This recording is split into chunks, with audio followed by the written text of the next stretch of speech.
애플이 신제품을 발표할 때 항상 나오는 평가가 있습니다. 바로 혁신은 없었다인데요. 하지만 올해 비전 프로 발표에서는 조금 달랐습니다. 평가의 주체가 언론과 대중이 아니라 메타 CEO 마크 저커버그였기 때문이죠. 저커버그가 애플을 디스하는 건 이게 처음이 아닙니다.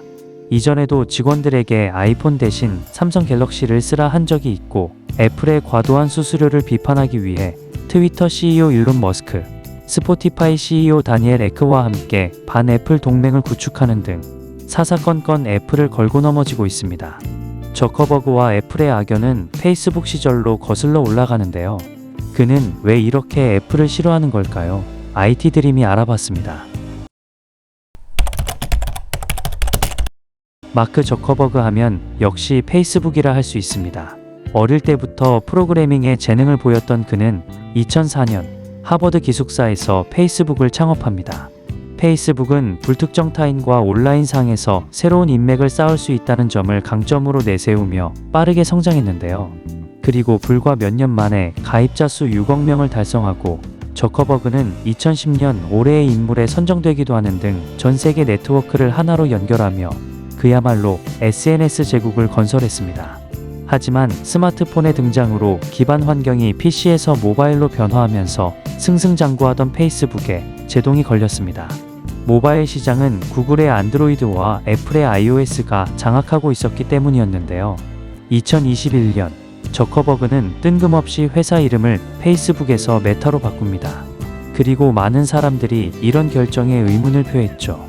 1조 달러 규모의 빅테크 기업이 개념도 모호하고 당시 유행어에 가까운 메타버스에서 이름을 따왔으니 말이죠. 그가 이런 결정을 내리게 된 직접적인 이유는 2020년에 일어났던 한 사건 때문인데요. 페이스북의 수익 모델은 맞춤형 광고입니다. 사용자들이 페이스북에서 활동하는 정보를 수집하고 이를 기반으로 하는 맞춤형 광고는 막대한 수익을 거두며 페이스북이 SNS 제국을 건설할 수 있게 했죠. 하지만 2020년 애플이 앱 추적 투명성 정책을 도입하면서 모든 상황이 변하게 됩니다. 이 정책은 아이폰의 어떤 앱이 사용자의 개인정보를 수집할 때 반드시 그 사용자의 동의를 거쳐야 수집할 수 있도록 하는 정책입니다. 정책 도입 후 페이스북 사용자들 중 개인정보 수집에 동의한 사람은 고작 4%에 불과했기에 그동안 별도의 동의 없이 개인정보를 수집해 맞춤형 광고를 해왔던 페이스북에게는 직격탄이나 다름없는 조치였죠. 이로 인해 페이스북은 시가총액 284조 원이 증발하는 등 미국 증시 역사상 단일 기업 하루 최대 감소를 기록하기도 했는데요. 이는 저커버그가 현실을 뼈저리게 깨닫게 되는 사건이었습니다. 페이스북이 SNS 제국을 세운다며 아무리 날고 기어도 결국 애플의 기기와 운영체제 위에서 돌아가기 때문에 애플의 어떤 정책 하나에 따라 페이스북의 전체 운명이 좌우되는 구조일 수밖에 없기 때문이죠. 그래서 저커버그는 2021년 메타로 회사 이름을 바꿉니다. 메타버스라는 아예 새로운 영역을 선점하고 애플의 종속에서 벗어나기 위해서였죠. 하지만 2023년 애플이 비전 프로를 발표하면서 저커버그는 메타버스 시장에서 다시 애플과 마주해야 했습니다.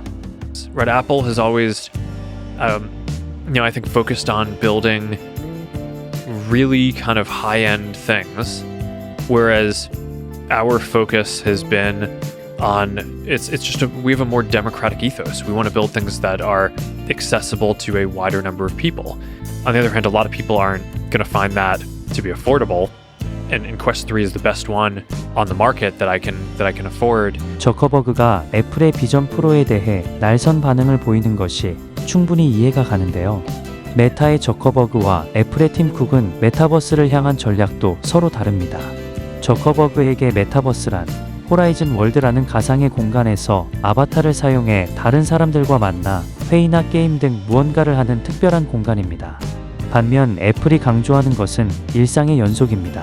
사진이나 영상, 웹페이지를 보고 워드 PPT와 같은 문서 작업을 하는 등 기존과 동일한 행위를 하되 컴퓨터를 마주하는 시야를 틀에 갇힌 모니터 화면이 아니라 시야 전체로 넓힐 수 있는 새로운 컴퓨터로 보겠다는 것이죠. 또한 저커버그에게 중요한 것은 선점입니다. 그러기 위해서는 일단 어떻게든 많은 사람을 모으고 자연스럽게 그 안에서 많은 사회적 활동이 일어나게 해야 하죠. 그래서인지 메타 퀘스트 기기 가격은 일반인들도 충분히 구매 가능한 40에서 50만 원에 형성되어 있습니다.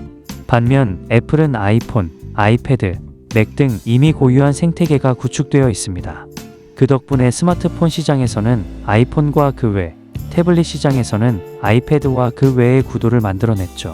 또한 애플 매니아라는 충성 고객들을 보유하고 있기 때문에 조급할 이유가 없습니다. 조금 비싸고 늦더라도 매니아들이 만족할 수 있는 완성도를 갖추는 게 무엇보다 중요하죠. 일반인들은 부담스러울 수 있는 500만 원을 기기 가격으로 책정하고도 자신감을 보이고 있는 이유입니다. 저커버그는 지난 2년간 메타버스를 선점하기 위해 노력했지만 사실 성과가 그리 좋지는 않았습니다. 여기에 대해 전문가들은 저커버그의 메타버스가 특별한 차별점이 없었다는 것을 가장 큰 이유로 꼽습니다. 회의가 필요하면 줌을 이용하면 되고 게임을 하고 싶다면 로블록스를 하면 되기 때문에 굳이 불편한 헤드셋을 착용하고 메타버스라는 생소한 공간에 접속해야 하는 필요성을 대중들에게 어필하지 못했다는 것이죠. 그렇게 메타버스라는 환상이 깨지면서 메타버스에 사활을 걸고 있는 저커버그를 우려하는 시선이 많았습니다. 그러다 2023년 애플이 이 시장에 진입하면서 다시 사람들의 관심이 몰리고 있습니다. 하지만 그 관심이 과연 저커버그와 메타에 향할지는 미지수인데요. 저커버그 입장에서는 자신이 하는 일마다 회방을 놓는 애플과 그 CEO 팀 쿡이 눈의 가시처럼 보일 텐데요. 과연 저커버그는 메타버스에서만큼은 애플을 벗어나겠다는 수권을 이룰 수 있을까요? IT의 스토리를 더하다. 지금까지 IT 드림이었습니다. 감사합니다.